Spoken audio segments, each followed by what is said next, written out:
Well, hey, welcome to the Daily Devo. I'm Alex, and today we're talking about lasting in the fire.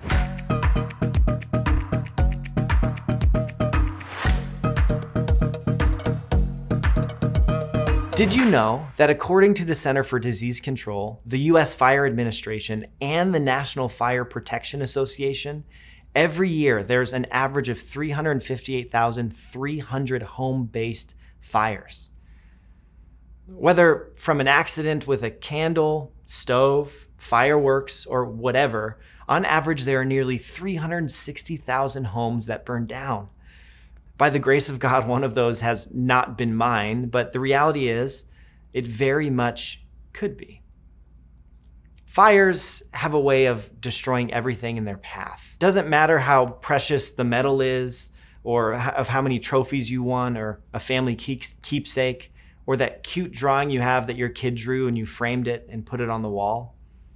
If a fire gets to it, it's burning.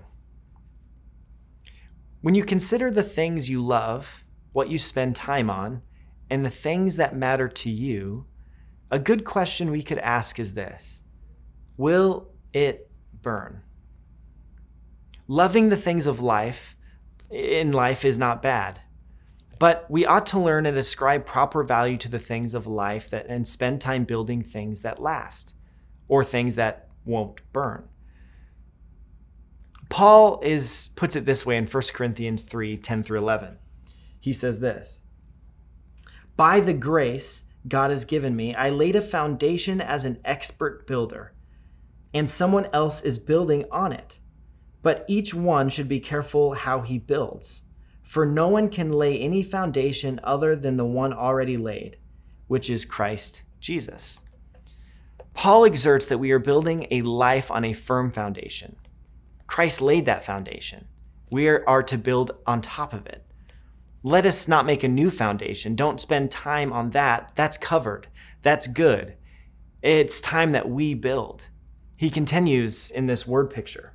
He says this: "If any man builds on this foundation using gold, silver, or costly stones, wood, hay, or straw, his work will be shown for what it is, because the day will bring it to light. It will be revealed with fire, and the fire will test the quality of each man's work."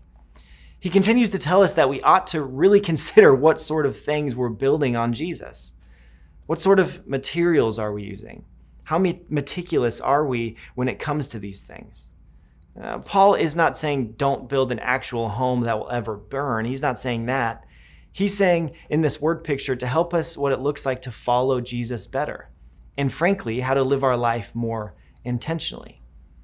The passage continues, and Paul finally says this: "If what he has built survives, he will receive his reward. If it is burned up, he will suffer loss. He himself will be saved, but only as one escaping through the flames." So what sort of life should we be building? What should we spend our time on? What materials should we use? Now, the Christian answer is we should read our Bible more, or love Jesus harder, or pray more frequently. Now, those things obviously are good things, but maybe I can shed light on what living a life that matters, or a life that can survive the test through flames, looks like. Micah 6 says to love justly, love mercy, and walk humbly with Jesus. Matthew 25 says it's good to show compassion and love the least of these. Matthew 22 says to love your neighbor. Matthew 6 says to store up treasures in heaven. The list goes on. But I recall a story I heard of a successful athlete who had grown old.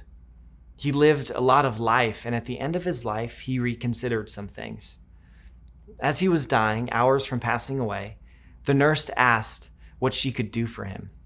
He told her, "I want my family to be with me as I pass." The nurse went and told the family to come and be by his bedside. The family, though, was shocked. This man won trophies, won tournaments, purchased cars, not bad things, but these things his family thought became his ultimate thing. To their surprise, at the end of his life, he wanted to be surrounded by people, not by trophies. It may have taken his this ex-athlete some time to discover what matters most in life. After all, trophies burn. The memories he made, the friends he considered, and the love he showed, well, those friends, that lasts through the fire.